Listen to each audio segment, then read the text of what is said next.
Hello everyone, study with us में आपका एक बार फिर से स्वागत है। और आज हम यूजीसी नेट पेपर 1 का जो मॉक टेस्ट है उसका 15वां वीडियो डिस्कस करेंगे। 14 वीडियो मैंने ऑलरेडी अपलोड कर दी थी, अगर आपने वो नहीं देखी है तो आप देख सकते हैं, लिंक मैंने डिस्क्रिप्शन में दे दिया है।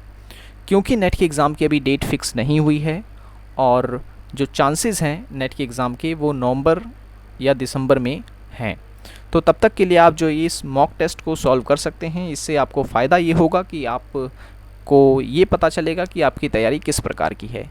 और ये जो क्वेश्चंस मैं लेके आया हूँ ये क्वेश्चन पेपर के क्वेश्चन हैं, क्योंकि आप सभी को पता है कि जो पेपर में क्वेश्चन होते हैं वो रिपीट होते हैं।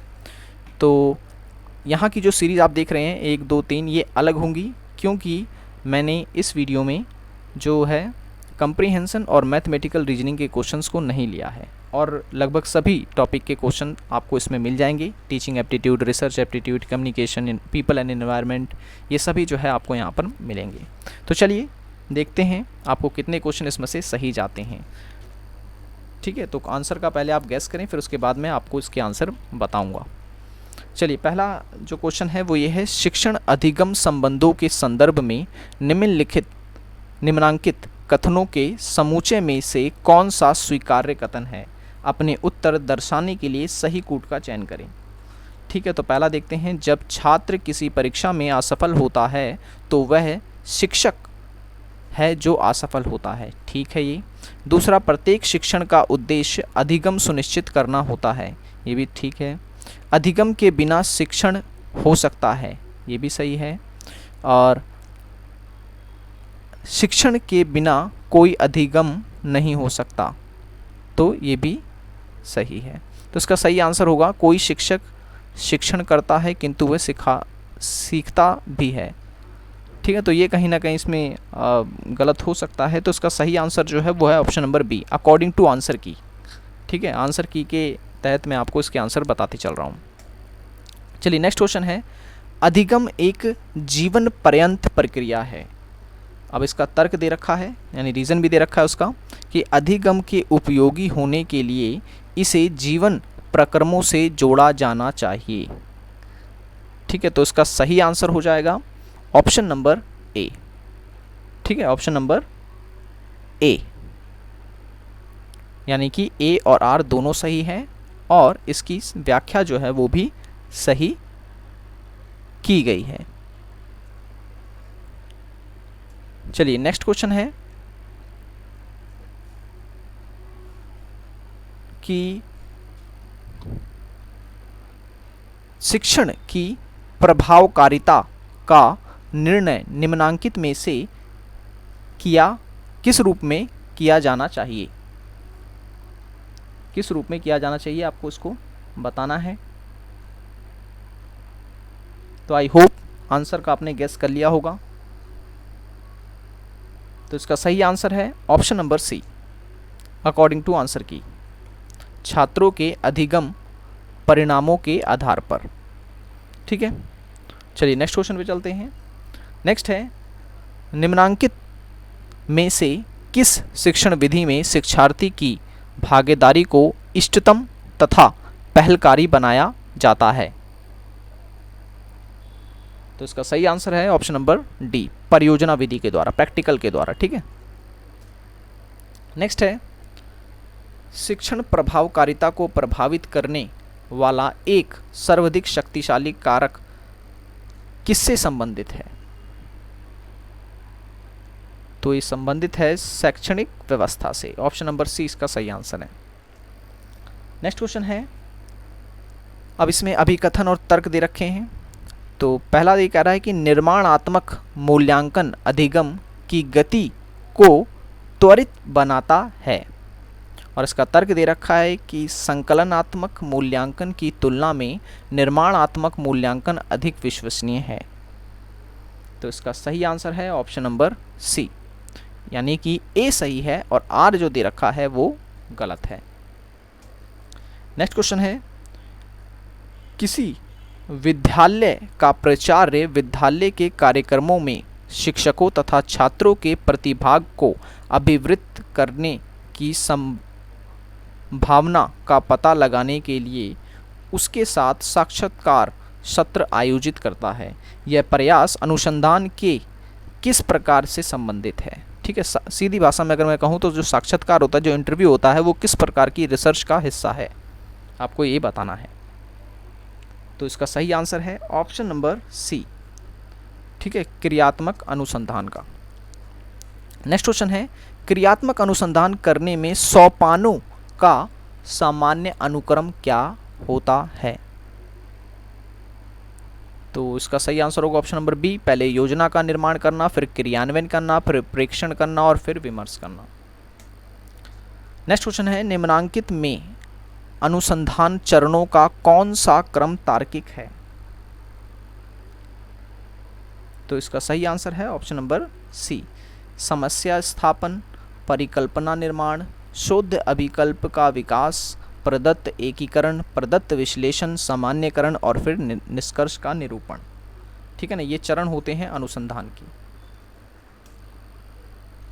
नेक्स्ट क्वेश्चन है, अब इसमें जो है मिलान करने हैं हमें, आप देख सकते हैं।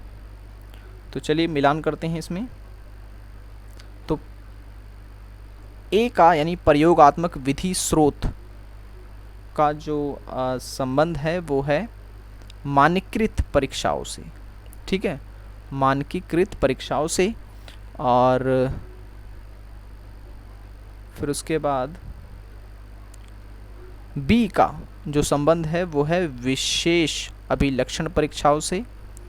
ठीक है, यहीं से अपना आंसर पता चल जाता है और हमारा आंसर है ऑप्शन नंबर बी। ठीक है, ऑप्शन नंबर बी हमारा इसका आंसर है। नेक्स्ट है, शोध नैतिकता का विषय शोध के किस चरण में संगत माना जाता है? तो इसका सही आंसर है ऑप्शन नंबर सी, प्रदत्त संकलन तथा विवेचन के चरण में। नेक्स्ट क्वेश्चन है, निम्नांकित में किस प्रारूप में प्रतिवेदन प्रारूप औपचारिक रूप से निर्दिष्ट होता है? तो सही आंसर है ऑप्शन नंबर ई, डॉक्टर स्तरीय शोध पत्र में। नेक्स्ट क्वेश्चन है, प्रभावी संप्रेषण में पहले से यह माना जाता है, क्या माना जाता है? तो इसका सही आंसर है ऑप्शन नंबर डी, बोध। ठीक है ना।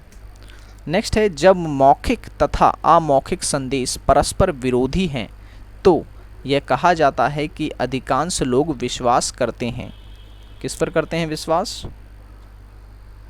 तो इसका सही आंसर है ऑप्शन नंबर सी, अमौखिक संदेशों में। ठीक है, अमौखिक संदेशों में। नेक्स्ट है, किसी सूचना समृद्ध कक्षा व्याख्यान की सामान्य विशेषता इसके किस प्रकृति के होने में होती है? तो इसका सही आंसर है ऑप्शन नंबर सी, तथ्यात्मक। तथ्यात्मक। नेक्स्ट है, भावबोधक संप्रेषण किसके द्वारा प्रेरित होता है? तो इसका सही आंसर ऑप्शन नंबर बी, कूट लेखक यानी एनकोडर के व्यक्तित्व की विशेषताएं।